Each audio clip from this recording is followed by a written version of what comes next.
मलाई चुनौती त्यो हाम्रो चुनौती। यो 5 वर्षलाई सामान्य अन्य चुनावहरूमा चुनिएको जस्तो सोच्नुभयो भने त्यसले अप्ठ्यारो परिस्थिति सृजना गर्छ। आदरणीय साथीहरू, मलाई थाहा छ राजनीति यसै गरी चल्छ भनेर कहीँ कतै मानिसहरू त्यही ढङ्गले दौडधुप पनि मैले गरेको कहीँ कतै देखिरहेको छु। राजनीति त्यसै गरी चल्नेवाला छैन। नथिङ, कुनै पनि चिज हिजो जस्तो चल्नेवाला छैन। काँचुली फेर्ने, सर्वलकै काँचुली फेर्ने, सर्वलकै काँचुली फेर्नका लागि भनेर नेपाली जनताले हामीलाई त्यो अभिमत दिएका हुन्। हामी कानुन बनाउन आएका हौँ। कानुन बनाउने प्रमुख जिम्मेवारी तपाईँहरूको काँधमा नेपाली जनताले दिएका हुन्। उनलाई थाहा छैन त्यो कानुन फेरेर उनको घरको बाटो बन्छ, उनको धारामा पानी आउँछ, बिजुली आउँछ, इन्टरनेट चल्छ, उनलाई थाहा छैन। तर तपाईँलाई थाहा हुनुपर्छ कुन धाराले कहाँ अड्काएको छ मान्छेको घरमा धारा आउनु, तपाईँलाई थाहा हुनुपर्छ, अध्ययन गर्नुपर्ने हुन्छ। त्यसकारण यसपटक यो शक्तिको दौड हो, यताउता यसलाई भनेर हुन्छ कि उसलाई भनेर हुन्छ कि यसो भेटेर गएर फोटो खिचेर हुन्छ कि यो पसल बन्द गर्नुपर्छ। म आज अलिकति त्यो कुरा गर्दैछु तपाईँलाई। एज अ लमेकर, कानुन निर्माताका रूपमा तपाईँको जिम्मेवारी, हाम्रो जिम्मेवारी अत्यन्त गहन छ। कयौँ पछिल्लो परिवर्तन संविधान कार्यान्वयन हुनका लागि समेत कानुनहरू बन्न सकेका छैनन्। संविधान निर्माण भएको यति लामो समयसम्म विभिन्न बाधा अडचनहरू भयो। तर नेपाली जनताले अब हामीलाई कुनै बहाना बनाउन नपाउने गरी दिल खोलेर स्पष्ट र लगभग 2/3 बहुमत दिएका छन्। अब के को बाधा, अब केले अड्काउँछ हामी? अब अड्काउने भनेको तपाईँ हाम्रो नियतले मात्रै हो। र अर्को कुरा, धेरै लामो अनुभव त मेरो राजनीतिमा रहेन। जति समय राजनीतिमा रहेँ सबैभरि विभिन्न किसिमका प्रहारहरूको सामना गर्नु पर्यो। यो पार्टी जन्मेदेखि यसमाथि प्रहार भयो। पार्टीको नाममा मुद्दा चल्यो। यो पार्टीलाई जन्मैदेखि बुझ्ने कोसिस भयो, बचाउँदै लिएर आउन सक्यौँ। यो पार्टीको चुनाव चिन्हमा मुद्दा चल्यो। यो पार्टीको चुनाव चिन्हलाई भत्काइदिने गरी प्रहारहरू भयो स्थापित राजनीतिक दलहरूबाट, विभिन्न स्वार्थ समूहबाट, विभिन्न शक्ति समूहबाट। जोगाएर ल्यायौँ हामीले घन्टी बचायौँ, किनकि नेपाली जनताको लागि घन्टी बचाउनु पर्थ्यो, घन्टी बजाउनु पर्थ्यो। सजिलो थिएन। यो देशका सम्पूर्ण शक्तिहरू एक ठाउँमा उभिँदा पनि हामीले खुट्टा कमाएनौँ, हामी डराएनौँ, हामी हल्लिएनौँ, किनकि हामीलाई नागरिकको चेतनामाथि विश्वास थियो। एकपटक चुनाव त आओस् न अनि हामी देखाइदिन्छौँ भनेर हामीले 84 गरेका थियौँ। नागरिकले सबै हेरेका हुन्छन्, हरेक गतिविधि जनताले हेरेका हुन्छन्। जनताको चेतनालाई कसैले चुनौती दिन्छन्, जनता नै खराब भयो कि भनेर चुनौती दिन्छन्। होइन, यदि त्यस्तो हुन्थ्यो भने अघिल्लो चुनावमा हामीलाई 20-21 सिट होइन एकैपटक 2/3 दिन सक्थ्यो जनताले। तर अघिल्लो चुनावमा जनताले के भयो भने यी नयाँहरूलाई एकपटक हेरौँ ताकि यिनीहरू नमार्दिउन्, त्यति मात्र सिट दिउँ र पुरानाहरूलाई सचिने अवसर दिने गरी यिनीहरूलाई पनि निमेटान नपारौँ भनेर नागरिकले विवेकपूर्ण ढङ्गले मतदान गर्यो। तर नागरिकको त्यो विवेकलाई 2/3 पाएको सरकारले चुनौती दियो। शक्ति प्राप्त गरिसकेपछि आँखामा जुन पट्टी आउँछ अब त्यो पट्टी हामीले खोल्न सक्नुपर्छ। नत्र पुराना राजनीतिक दललाई नेपाली जनताले 34, 35, 36 वर्षमा पुरे तपाईँ हामीलाई 36 महिना 36 दिन पनि पुर्नेवाला छैन। यो कुरा नगर्नुहोला, किनकि जनता अब्बल चेतनामा आएको छ। अब कानुन निर्माताको रूपमा अब तपाईँहरूको दौड स्वार्थ समूहहरूको घर घरमा होइन। गुट बनाएर काङ्ग्रेस एमालेलाई जित्दैन साथी हो, कुनै गुट बनाउनु पर्दैन। घन्टीका मुनि सबै हटाउन सक्छौँ, घन्टीसँग त्यति धेरै ताकत छ, कहीँ गुट बनाउनु पर्दैन। र आफ्नो पोजिसन के हुन्छ, म कहाँ हुन्छु, मलाई के हुन्छ, पार्टीमा मेरो हैसियत के हुन्छ, संसदमा मेरो हैसियत के हुन्छ, सरकारमा मेरो हैसियत के हुन्छ, यो म केन्द्रित राजनीतिबाट बाहिर उठ्न सकिएन र देश केन्द्रित राजनीति गर्न सकिएन भने हाम्रो हकीकत पुराना राजनीतिक दलका नेताहरू भन्दा पनि बत्तर हकीकत हुन्छ। यो कुरा म तपाईँलाई डे 1 मा बताउन गइरहेको छु। त्यस कारणले आफूलाई सेन्टरमा राख्ने होइन। राजनीति आजसम्म त्यस्तै भयो। सहमति त गर्ने, राष्ट्रिय सहमति गरे जस्तो भन्दै, राजनीतिक सहमति गरेको छ भन्दै विभिन्न सहमतिहरूमा नेताहरूले आफ्नो ठाउँ सुरक्षित राखे, आफ्नो ठाउँ सुरक्षित राखे, पार्टीहरूले आफ्नो ठाउँ सुरक्षित राखे। तर देशलाई सुरक्षित राख्ने हो कि होइन, देशलाई केन्द्रमा राखियो कि राखिएन, त्यो महत्त्वपूर्ण कुरा हो। यतिखेर देश केन्द्रमा छ। देशले देखेको सपना हामीले पुरा गर्ने हो। तपाईँको र मेरो मन्त्री प्रधानमन्त्री बन्ने सपनाको भारी यो देशले, यो समाजले बोक्दैन। मेरो सपनाको भारी बोक्नको लागि यो समाज बाध्य छैन, तर यो समाजको सपनाको भारी तपाईँहरूले बोक्ने हो। त्यसका लागि तपाईँहरूलाई मत दिएर पठाएर सामान्य कुरा होइन। यहाँ शहीद आमा छिन्, ध्यान दिनु होला। कुनै पनि बिचौलियासँग साँठगाँठ गर्नुभन्दा, एक कप चिया खानुभन्दा अगाडि, उसको एक घुटको पानी खानुभन्दा अगाडि शहीद क्या हमारा सम्झिनु होला। आफ्नो छोरो चढाएर संसद छिरेपछि शहीद क्या सामान्य कुरा हो। देशमा बिचौलियागिरी बिगबिगी छ। मैले छोटो समयको राजनीतिमा जुन देखेँ त्यो अनुभव तपाईँलाई सुनाउँदैछु। तपाईँलाई विचलित बनाउन, तपाईँलाई प्रभावित बनाउनको निमित्त मानिसहरू दौडन्छन्। देशको परिस्थिति यस्तो छ कि सरकार बनेको बेलुकाबाट एउटा समूह सरकार ढाल्न सक्रिय रहन्छ। बनेको दिनबाट प्रत्येक पटक हामीले अभूतपूर्व जनमत प्राप्त गरेका छौँ। त्यो अभूतपूर्व जनमत प्राप्त गरेसँगै अब यिनीहरू बिच फाटो ल्याउन सकिन्छ कि भनेर ठाउँ ठाउँबाट प्रयास भएको तपाईँहरू हेर्नुहुन्छ होला नि। समाचारभित्रका नियतहरू पनि हेर्न सकिन्छ नि कहिले। त्यस्ता ठाउँबाट हामी बच्नुपर्छ। हामीलाई फुटाउने, हामीलाई गिराउने, हामीलाई गलत गराउनेहरूको बिगबिगी छ। हामी विरुद्ध पनि धेरै मत आएको छ, लाखौँ भोट छ नि जसले हामीलाई भोट दिएन। अन्य विभिन्न नेताहरू छन्। प्रतिपक्षीको कमी रहँदैन, विरोधीहरूको कमी रहँदैन। फरक यति हो कि हामी कति बलियो छौँ। आफू बलियो हुनुपर्छ। अरूलाई दोष लगाएर अर्काले फुटायो, अर्काले शक्ति गर्यो, विदेशीको चाल, उसको चाल, यसको चाल, यस्ता शब्दहरूलाई अब हामीले मेटाउनुपर्छ। कसैको चाल हो। हामी मिल्न सकेनौँ भने, हामी स्वार्थको बन्दी बन्यौँ भने मात्र समस्या पर्यो। विभिन्न राजनीतिक पृष्ठभूमिबाट रासपा आउनुभएका साथीहरूलाई मेरो स्वागत छ। तपाईँहरूले कहीँ कतै हेजिटेसन भन्छ नि, कहीँ कतै तपाईँले लघुतावास राख्नै पर्दैन। मलाई पुरानो पार्टी भन्छन् कि अथवा पुरानो पार्टीहरूलाई गाली गर्दा मैले अनुहार रातो पार्नुपर्छ कि केही पनि भन्नु पर्दैन। हृदय ठुलो पारेर हामीले तपाईँहरूलाई स्वागत गरेका छौँ। खालि यति हो कि पुरानो प्रवृत्तिबाट तपाईँ टकटकिएर आउनुपर्ने छ। किनकि देश त्यस्तो अवस्था गरी नचलोस् भनेर कलिला भाइ बहिनीहरूले रगत बगाएका हुन्। हामीमाथि ऐतिहासिक जिम्मेवारी छ। यो 5 वर्ष नियमित रूपमा आएको चुनाव होइन। यो त शहीदहरूले रगत बगाएर आएको चुनाव। यहाँ जथाभावी अभिव्यक्ति दिने, यसलाई मनोरञ्जनको विषय बनाउने र हल्का खुलखुलका रूपमा प्रस्तुत हुने छुट कसैलाई पनि छैन, मलाई पनि छैन। हामी देखिरहेका छौँ। तपाईँ हाम्रा गतिविधिहरू नागरिकले हेरिरहेका छन्। भोट दिएका जनताको शिर झुक्ने काम कसैको कुनै अभिव्यक्तिबाट, कुनै क्रियाकलापबाट हुनु हुँदैन। प्रत्येक भोटको इज्जत हुनुपर्छ।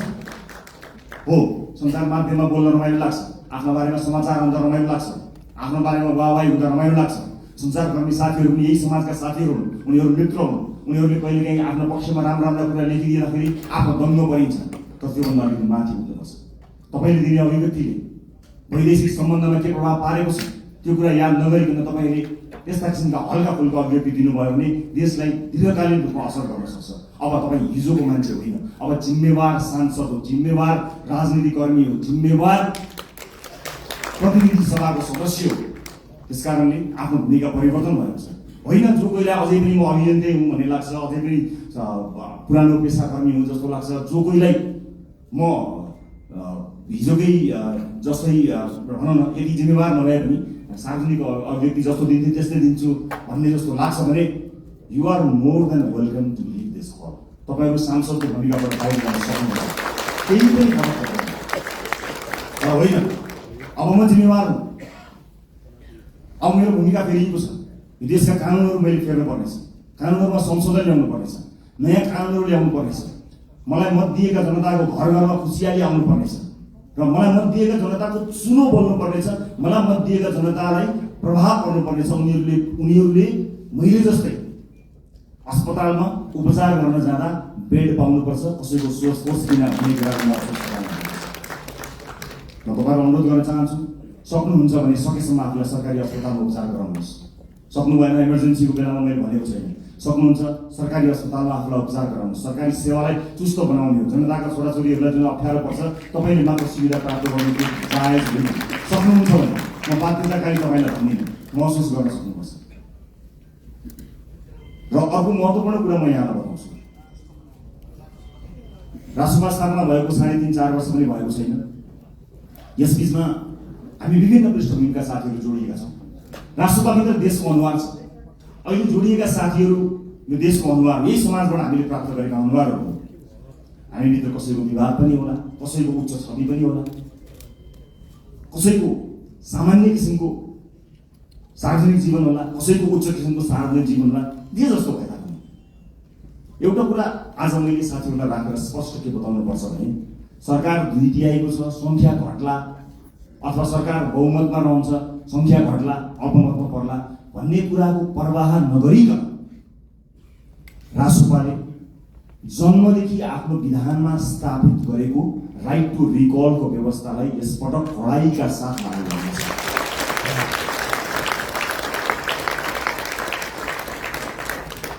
एउटा स्वतन्त्रता हुन्छ, एउटा अनुशासन हुन्छ, एउटा फ्रिडम र एउटा डिसिप्लिन। यस बिचको पातलो एउटा रेखा छ साथीहरू, त्यो रेखालाई हामीले ध्यान दिनुपर्ने हुन्छ। तपाईँको स्वतन्त्रता हनन गर्ने पार्टीको कुनै पनि उद्देश्य छैन। पार्टी सभापतिका रूपमा मेरो कुनै पनि आपत्ति छैन, तपाईँ स्वतन्त्रताको सदुपयोग गर्नुहोस्, तर अनुशासित भएर। अनुशासनका लागि पार्टीले आफूलाई स्थापित गराउँछ। पार्टीले अनुशासनका विषयमा तपाईँहरूलाई कडाइका साथ पालना गराउनेछ। किनभने परिवार ठुलो भएको छ, अनुशासित हुन सकेनौँ भने त्यसले अर्कै किसिमको एउटा अराजकता सृजना गर्छ। अराजकतालाई हामी कदापि स्वीकार गर्न सक्दैनौँ। यसै पनि विभिन्न किसिमको अराजकताबाट समाज आक्रान्त भएको यो अवस्थामा हामीले अत्यन्त अनुशासित हुनुपर्नेछ। म अघि पछिभन्दा आज अलिकति फरक चुनिएको छु होला, तपाईँले महसुस गर्नुभएको छ होला। अलिअलि पढाइका कुराहरू गर्यो, अलिअलि कारबाहीका कुराहरू गर्यो, यसले राइट टु रिकलको कुराकानी गर्यो, अलिक खबरदारी गरे जस्तो गर्यो भन्ने कुरा तपाईँलाई लागेको होला। लाग्नुपर्छ तपाईँलाई, किनकि जुन आशा र अपेक्षाका साथ नेपाली जनताले भोट खन्याएर दिएका छन् नि, त्यो ठुलो जिम्मेवारीको महसुस तपाईँलाई प्रत्येक दिन हुनुपर्छ साथी, प्रत्येक दिन हुनुपर्छ। यो देश अहिले पनि बन्दैन भने कहिले पनि बन्दैन भनेर साथीहरूले भनेका छन्, हर ठाउँमा भनेका छन्। तपाईँ भोट माग्न जाँदाखेरि आमा बाबाहरूले हुँदै के भनेका छन् तपाईँलाई थाहा छ? बाबु यो देश बचाऊ भनेका छन्। सुन्दाखेरि यो देश बचाऊ कति सामान्य कुरा भने कति गहन कुरो छ, कति गहिरो कुरो छ, कति ठुलो कुरो छ भन्नुहोस् त। यो देश बचाऊ हामी जस्ता सामान्य मान्छेको हातमा, निलो झन्डा फरफराउँदै हातमा घन्टी बोकेर हिँडेका हाम्रा हातमा, हाम्रा काँधमा देशका ज्येष्ठ नागरिकदेखि बालक बालिकाहरूसँगले यो देश बचाऊ भनिरहेका छन्। यो जिम्मेवारी ठुलो शक्ति हामीले प्राप्त गरेका छौँ। जति ठुलो शक्ति त्यति ठुलो जिम्मेवारी साथी हो। कृपया यो जिम्मेवारीको महसुस यहाँहरूले गर्नुहोला। म जो जहाँ जुन ब्याकग्राउन्डबाट आउनुभएको छ म सबैलाई स्वागत गर्न चाहन्छु। राष्ट्रभित्र सिङ्गो देशको अनुहार छ। यहाँ व्यापार व्यवसाय क्षेत्रका साथीहरू पनि हुनुहुन्छ, विद्यार्थी साथीहरू पनि हुनुहुन्छ, जेनजी पुस्ताका सबै साथीहरू हुनुहुन्छ, युवा साथीहरू हुनुहुन्छ, महिला साथीहरू हुनुहुन्छ, सीमान्तकृत वर्गलाई प्रतिनिधित्व गर्ने साथीहरू हुनुहुन्छ, सामाजिक अभियन्ता हुनुहुन्छ, कवि कलाकार मोडल रोल मोडल सबैजना हुनुहुन्छ, पूर्व प्रशासकदेखि लिएर सबैजना हुनुहुन्छ। यति ठुलो यो परिवारलाई समायोजन गर्नको निमित्त, यो परिवारलाई एउटै धारमा एउटै ट्र्याकमा लिएर जानको निमित्त अनुशासनको अत्यन्त ठुलो खाँचो हुन्छ। म साथीहरूलाई यति भन्न चाहन्छु, म तपाईँको मिडिया प्रेजेन्सप्रति कहीँ कतै दुःख मनाउ गर्दिनँ, तर आफू अभिव्यक्त हुनुभन्दा पहिला तपाईँले पार्टी पङ्क्तिसँग सल्लाह गर्नुहोला। तपाईँको सानो बोलीले मतदान गर्ने अर्को मानिसको चित्त नदुखोस्। तपाईँको सानो अभिव्यक्तिले देशका महत्त्वपूर्ण सम्बन्धहरूमा आँच नपुर्याओस्। देशका कयौँ गहन विषयहरू हुन्छन्, अर्थतन्त्र लगायतका विषयहरूमा तपाईँका हल्का टिप्पणीहरूले हामीप्रतिको आशा निराशामा बदलिन सक्छ। त्यसकारणले मैले एउटा अभिभावकको हिसाबले तपाईँहरूलाई सचेत गराउन खोजेको आजको यो भेटघाट कार्यक्रममा उपस्थित सम्पूर्ण साथीहरू। रासोपा परिवार विशाल परिवार भएको छ। यो सँगसँगै नेपाली नागरिकले हामीलाई ठुलो अभिमत दिनुभएको छ। यसको जगेर्ना गर्नु तपाईँ हाम्रो कर्तव्य हो। अब संसदको सेसन चलेभन्दा बाहेक तपाईँहरूको भेट जनतासँग हुनुपर्नेछ। आफ्नो निर्वाचन क्षेत्रमा निरन्तर खट्नुहोला। तपाईँको निर्वाचन क्षेत्रमा कुनै पनि मान्छेले दुःख पायो भने त्यसको सम्पूर्ण जिम्मेवारी तपाईँको हुनेछ, किनकि तपाईँलाई उसले जिताएर पठाएको हो, आफ्नो सुख पाउँछु भनेर पठाएको हो, तपाईँलाई सुख दिन होइन, तपाईँका माध्यमबाट मैले र मेरो परिवारले सुख पाउँछ होला भनेर तपाईँलाई भोट दिएर पठाएको। त्यसकारणले ठुला ठुला हल या ठुला ठुला विदेशी कार्यक्रमहरूको सेमिनारमा होइन, ती गाउँ टोल बस्ती चिया चौताराहरूमा आफ्ना सांसदहरूलाई देख्न चाहन्छु। हामी सांसद भयौँ भन्दैमा त्यो सांसद भएको ब्याचले या त्यो सर्टिफिकेटले एकाएक ज्ञान दिने होइन, अध्ययनको आवश्यकता पर्छ, ज्ञानको आवश्यकता पर्छ। र अब शक्तिशाली भएँ भनेर आफ्नो चालचलन आफ्नो व्यवहारै परिवर्तन गर्ने कयौँ साथीहरू पनि मैले देखेको छु। त्यसमा विशेष ध्यान दिनुहोला। नागरिकसँग सधैँ नजिक रहनुहोला। चुनाव त फेरि पनि आउँछ, त्यतिखेर हामीले भनेका छौँ, यसपटक हामीले इतिहास रच्ने कोसिस गरेका छौँ। हामीले नागरिकसँग करार गरेका छौँ। नागरिक हामीलाई भोट हाल्न तयार थिए, तर पनि हामीले अतिरिक्त प्रतिबद्धता किन गऱ्यौँ भने हामी कमिटेड छौँ। यसपटक परिवर्तन गरेरै छाड्ने हो, यसपटक खाँचुली फेरेरै छाड्ने हो भनेर हामीले नागरिकसँग करार गरेका छौँ। त्यो करारका अक्षर अक्षर पढ्नु होला। र तपाईँहरूमध्ये कोही यही भएकै हलहरूमध्ये नै कोही न कोही मन्त्रालय सम्हाल्ने साथीहरू हुनुहुन्छ, तर कृपया मन्त्री बनाइदिनुहोस् भनेर या मिडिया ट्रायलमा म फलाना मन्त्री भनेर त्यस्तो चिजलाई बन्द गरिदिनु होला। किनभने अहिलेसम्म केही पनि भएको छैन। पार्टीले क्याबिनेटमा कसलाई पठाउँछ भन्ने कुराको निर्णय आज यतिखेर तपाईँसँग हुँदासम्म हामीले गरेका छैनौँ। पार्टीले सही निर्णय गर्छ। कसैलाई तपाईँले भन्नु पर्दैन, हामीलाई थाहा छ, तपाईँहरूको दिव्यता थाहा छ, तपाईँहरूको क्षमता थाहा छ। कयौँ साथीहरू देखिएको देखिए गर्नुहुन्छ, कयौँ साथीहरू छेकिएको छेकिए गर्नुहुन्छ। पार्टीले छेकिएका साथीलाई पनि हेरिरहेको छ।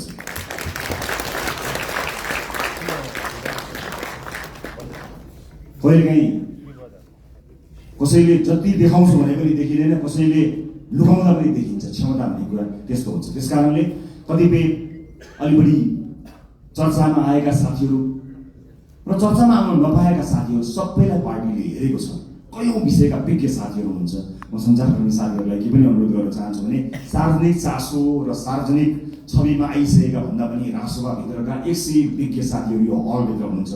अलिकति क्यामेरालाई फोकस गर्नुभयो, अलिकति tilt down tilt up left right गर्नुभयो भने यो हलभित्र 101 विज्ञ साथीहरू हुनुहुन्छ है साथीहरू। त्यस कारणले आम नागरिकलाई ती साथीहरूबारे पनि जानकारी दिइदिनु होला है। चलेका, देखिएका, सुनिएका साथीहरू त सधैँ हुनुहुन्छ, त्यहाँतिर पनि अलिकति ध्यान दिनुहोस् ताकि नागरिकले थाहा पाउन् कि राष्ट्रवादीहरू यस्ता मान्छेहरू पनि रहेछन् भन्ने कुरा। यो मेरो सञ्चारकर्मी साथीहरूको उल्लेख्य उपस्थिति भएको हुनाले मेरो विनम्रपूर्वक यहाँहरूलाई गरिएको अनुरोध हो। अब म लगभग आफ्नो भनाइको अन्त्यतिर आएको छु। उपस्थित साथीहरू, चुनावमा हामीले अत्यन्त दुःख गऱ्यौँ, तपाईँहरूले मेहनत गर्नुभयो, परिश्रम गर्नुभयो। केही नयाँ साथीहरू, केही पुराना साथीहरू पनि चुनिएर आउनुभएको छ। अधिकांश धेरै सांसदका रूपमा नयाँ साथीहरू आउनुभएको छ। स्वाभाविक रूपमा के होला, कसो होला, कस्तो होला भन्ने कुरा तपाईँलाई लागेकै हुनुपर्छ। चुनावका बेलामा जुन मेहनत तपाईँले गर्नुभयो त्यो खटाइका हिसाबले त्यो मेहनत सायद नपर्ला, तर सोचाइका हिसाबले, पढाइका हिसाबले, अध्ययनका हिसाबले, रिसर्चका हिसाबले त्योभन्दा कम मेहनत गरेर चाहिँ परिवर्तन आउन सक्दैन। त्यस कारणले तपाईँको काँधमा अत्यन्तै ठुलो जिम्मेवारी आइपरेको छ। यसको महसुस गर्नुहोला। म फेरि पनि दोहोऱ्याएर भन्न चाहन्छु, संसारको कुनै पनि देशले बिरलै पाउने यो अवसर हामीले प्राप्त गरेका छौँ। आफ्नो देशको इतिहास आफ्नै हातले लेख्ने यो अवसर हामीले प्राप्त गरेका छौँ। भोट माग्दा हामीले आम जनतालाई के भनेका थियौँ भने यसपटक तपाईँले आफ्नो भाग्य आफ्नै हातले लेख्ने हो, इतिहास रच्ने हो 21 गते भनेर हामी सबैले भनेका हौँ। विभिन्न ठाउँमा विभिन्न साथीहरूसँग भेटघाट गर्दा म आफै पनि पुगेको र तपाईँहरूको हात समातेर भनेको म सम्झन्छु। हामीले भनेका थियौँ यसपटक आफ्नो हातले आफै इतिहास लेख्ने। आज म तपाईँलाई यो हलभित्र भनिरहेको छु, साथी हो, यो देशको भविष्य कस्तो लेख्ने तपाईँको हातमा छ, मात्र तपाईँको हातमा छ, अरू कसैको हातमा छैन। जनताले दिए तपाईँलाई, ल लेख हाम्रो भविष्य, ल रोक हाम्रा छोराछोरीलाई विदेश जानबाट, ल सृजना गरेर रोजगारी, ल बनाऊ बाटोघाटो, ल पुर्याऊ बिजुली, देऊ शिक्षा, देऊ स्वास्थ्य। जनताले आफ्नो गर्ने काम गरे, तपाईँको काँधमा आएको छ। यसबाट एकदमै धेरै रमाइलो यसलाई लिएर यसलाई चाहिँ उत्सवका रूपमा भन्दा पनि जिम्मेवारीको रूपमा काम गर्नुपर्ने यो गहन बेला तपाईँको काँधमा आइपरेको छ। त्यसैले म सबैलाई यसको महसुस गर्नको निमित्त हार्दिक अनुरोध गर्न चाहन्छु। म फेरि पनि भन्छु, यो सामान्य परिस्थितिले आएको होइन। भाइ बहिनीहरूले, ससाना भाइहरूले आफ्नो रगत बगाएर ल्याएको यो परिवर्तनलाई संस्थागत गरेर अर्को निर्वाचनमा कुनै पनि उम्मेदवारले भोट माग्न जान नपरोस्, हाम्रो काम बोलोस् भन्ने हेतुले तपाईँहरूले काम गर्नुहुनेछ। नजानेको कुरा सिक्नका लागि कहिले पनि अप्ठ्यारो मान्न पर्दैन। मैले अघि नै भने हामीले सांसदको लोगो लगाउने बित्तिकै, हामी सांसदको कुर्सीमा बस्ने बित्तिकै या संसद भवन छिर्ने बित्तिकै ज्ञान उहिरिएर हामी कहाँ आउने होइन। फेरि पनि मेहनत गर्नुपर्छ, फेरि पनि परिश्रम गर्नुपर्ने हुन्छ। कहाँ समस्या परेका छन् त्यसबारे ध्यान दिनुपर्ने हुन्छ। मलाई आशा छ यति प्रबुद्ध, यति क्षमतावान, यति युवा, यति समावेशी, यति धेरै साथीहरू एक ठाउँमा उभिँदा पनि यो देश बन्दैन भने, यति साथीहरू मिलेर पनि बनाउन सकिएन भने कसले बनाउन सक्ला? सक्छौँ, हामी गर्छौँ, हामी सक्छौँ, हामी गर्छौँ। अन्त्यमा यो देशको सबैभन्दा ठुलो समस्या मैले देखेको सामाजिक न्याय हो। सामाजिक न्यायका लागि लड्नुपर्ने हुन्छ। आम मानिसको आँखाले देख्ने विकास भनेको भौतिक पूर्वाधारको विकास हुन सक्दछ। ठुला ठुला बिल्डिङ, चिल्ला सडकहरू विकासका सूचक हुन सक्दछन्। मलाई सोध्नुहुन्छ भने मेरा लागि विकासको सूचक भनेको सामाजिक न्याय हो, सोसियल जस्टिस। जुन समाजमा न्याय छैन, जुन समाजमा विभेद छ, त्यो समाज मान्छे बस्ने समाज होइन।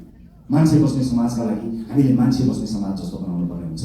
सामाजिक न्यायका लागि अब तपाईँ हामीले पैरवी गर्नुपर्ने हुन्छ। राष्ट्रपाले चाहेर पनि कयौँ साथीहरूलाई जोड्न सकेन।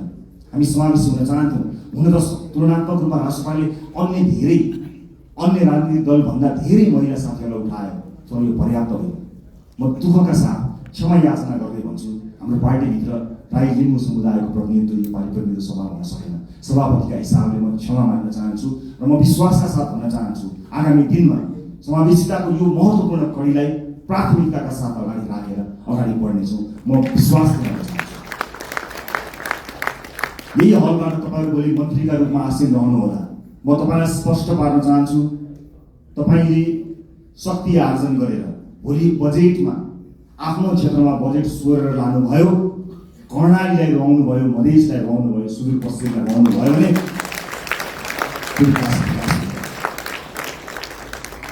सिङ्गो देश विकास हुँदा चितवन अविकसित हुँदैन, मलाई थाहा छ।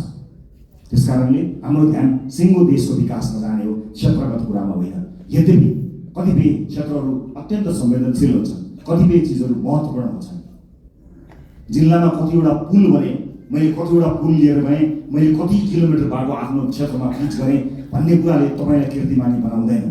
मैले अघि भने जस्तै कर्णालीमा बाटो पुग्यो कि पुगेन, कर्णालीमा अस्पताल बन्यो कि बनेन, कर्णालीमा सुत्केरी आमाले बाटोमा मृत्युवरण गर्न पर्यो कि परेन, मधेसमा शिक्षाको उज्यालो पुग्यो कि पुगेन, स्वच्छ खानेपानी पुग्यो कि पुगेन, बालबालिकाहरूले पोषण पाए कि पाएन।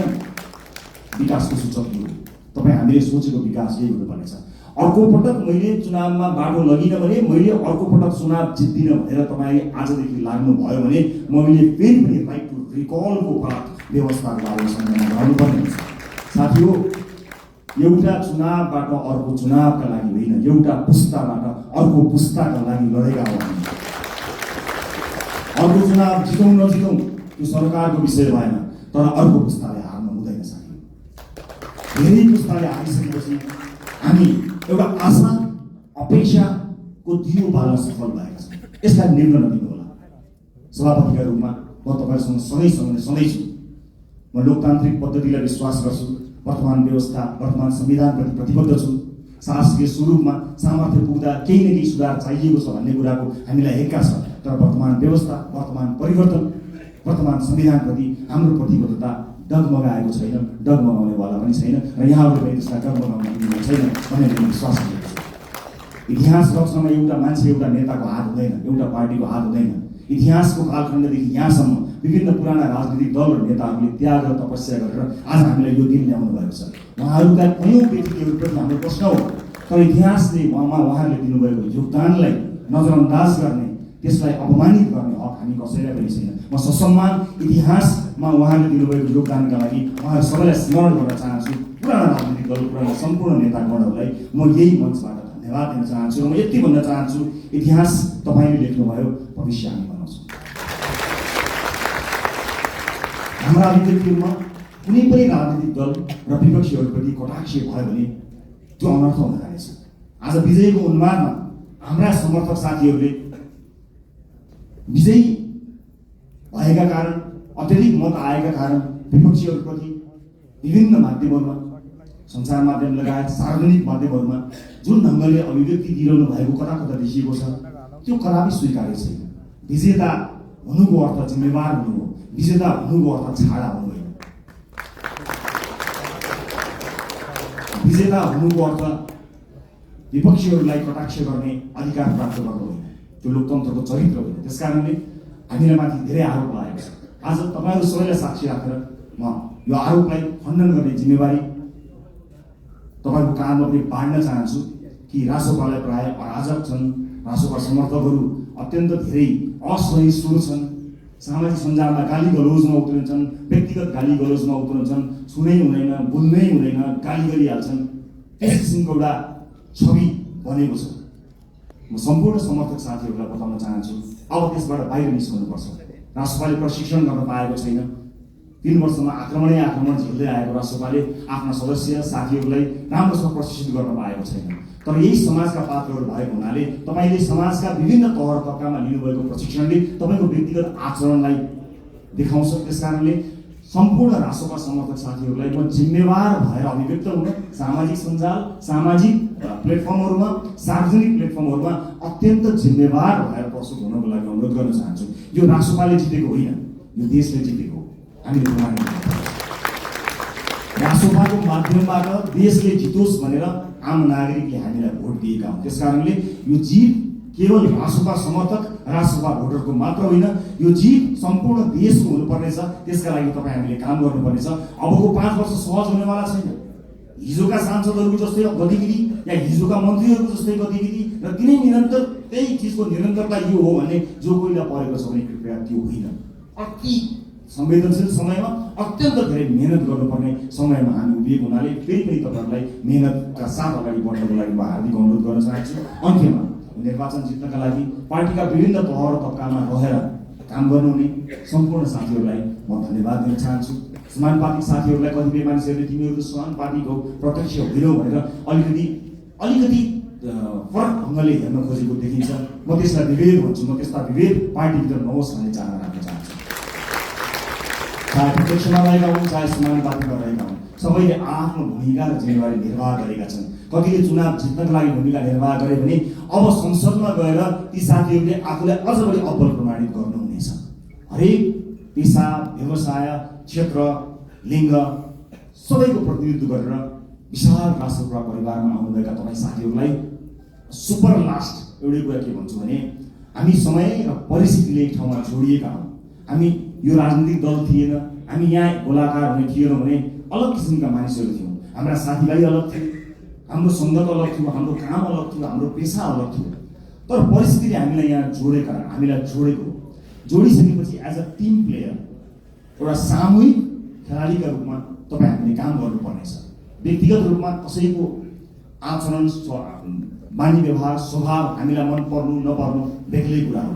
तर यतिखेर हामीले हेर्ने भनेको देशको संविधान हो, संसदको नियमावली हो, पार्टीको विधान हो।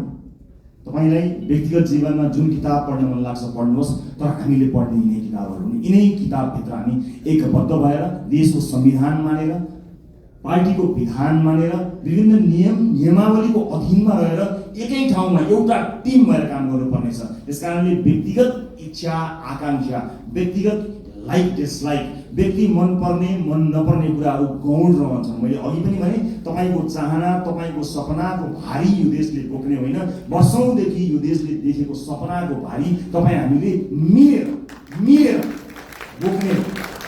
कयौँ व्यक्तिगत जीवनमा मन नपरेका साथीहरू पनि कता घुम्दै फिर्दै यहीँ आएर ठोकिएका पनि हुन सक्दछन्। यतिखेर हामीले आफ्नो विवेकको अत्यधिक प्रयोग गरेर मुलुक र जनताप्रति वफादार, इमान्दार र जिम्मेवार भएर काम गर्नुपर्नेछ। म यहाँहरूको सुखद राजनीतिक भविष्यको शुभकामना व्यक्त गर्न चाहन्छु। फेरि पनि निर्वाचनलाई यति ठुलो परिणाममा ल्याउनका लागि काम गर्नुहुने पार्टीको अग्रपङ्क्तिबाटदेखि अन्तिम पङ्क्तिसम्म काम गर्नुभएका सम्पूर्ण साथीहरूलाई धन्यवाद दिन चाहन्छु। मतदाता साथीहरूलाई धेरै धेरै धन्यवाद दिन चाहन्छु। देशका निजी क्षेत्रलाई म आश्वस्त पार्न चाहन्छु कि तपाईँहरू कहीँ कतै पनि विचलित नहुनुहोला। तपाईँहरूले निर्धक्कसँग काम गर्न सक्ने वातावरण हामी बनाउँछौँ। विदेशमा लगानी ल्याउनको निमित्त विदेशमा रहेका नेपाली डायस्पोराका साथीहरूलाई म यही मञ्चबाट आह्वान गर्न चाहन्छु, आउनुहोस्, मिलेर काम बनाऊ। देश निर्माणको यो महान अभियानमा तपाईँको साथ हामीलाई चाहिएको छ। सँगै मिलेर हामी त्यति बसाल्ने सङ्कल्प गर्न सक्छौँ। अन्तर्राष्ट्रिय समुदायलाई पनि म यति भन्न चाहन्छु कि नेपाल लगानी गर्नका लागि सुरक्षित देश छ। तपाईँ र तपाईँको लगानी यो देशमा सुरक्षित हुन्छ। निर्धक्क हुनुहोला, कुनै किसिमको बाधा अड्चन हुने छैन। तपाईँलाई कुनै अमुक नेता वा पार्टीले संरक्षण गर्दैन, तपाईँलाई देशको नीतिले, हाम्रो नीतिले संरक्षण गर्नेछ। नीतिगत रूपमा तपाईँ हामी संरक्षित हुनेछौँ। देशको विश्वविद्यालयहरूले काँचुली फेर्नुपर्नेछ, उद्योग कल कारखाना चल्नुपर्ने हुनेछ, देशमा कामधन्दा निरन्तर चल्नुपर्नेछ, इम्प्लोइमेन्ट क्रिएट गर्नुपर्नेछ। यी यावत जिम्मेवारीहरू पुरा गर्नको निमित्त हामी सक्षम भएर काम गर्नेछौँ। मुलुक नयाँ मान्छेहरूको हातमा गयो, कहीँ अप्ठ्यारोमा पर्छ कि लोकतन्त्रको खतरामा पर्छ कि कहीँ कतै अलिकति अधिनायकवाद आउँछ कि जस्ता जुन शङ्का भ्रम या आशंकाहरू कतै कतै भएको छ, म सबै चासो राख्ने सरोकार राख्ने सबैलाई बताउन चाहन्छु कि मुलुक राम्रो हातमा छ। We will handle it with care.